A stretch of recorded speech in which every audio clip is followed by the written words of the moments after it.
नमस्कार, मैं हूं आपके साथ प्रियांशा। आइए एक नजर डालते हैं दिन की 10 खबरों पर। भगवंत मान होंगे पंजाब में आपके सीएम फेस, अरविंद केजरीवाल ने किया ऐलान। जेएनयू कैंपस में छेड़छाड़ विरोध में आज शाम प्रदर्शन करेगी जेएनयूएसयू। यूपी चुनाव के लिए आज सहयोगी पार्टियों के साथ बीजेपी की बैठक, सीट बंटवारे पर होगी चर्चा। भाजपा कार्यकर्ताओं से बोले पीएम मोदी, किसानों को प्राकृतिक खेती के लिए जागरूक करें। मनी लॉन्ड्रिंग मामले के लिए अनिल देशमुख से आज होंगे सवाल जवाब।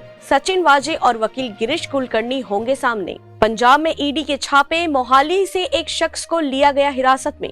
सुकमा में मुठभेड़ जारी, 30 से 40 नक्सलियों के मौजूद होने की खबर। सुरक्षा बलों ने एक को किया ढेर। पंजाब में बदली मतदान की तारीख के बाद अब उत्तराखंड में भी उठी मांग। 12 से 14 साल तक के बच्चों के टीकाकरण पर अभी फैसला नहीं, मार्च में शुरू होने की आई थी खबर। अरुणाचल प्रदेश के बाद मणिपुर में भी महसूस किए गए झटके। 4.3 रही रिएक्टर पैमाने की तीव्रता।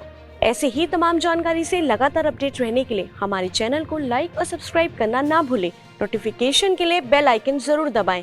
देखते रहिए न्यूज़ प्लस 21, आपके हक की बात।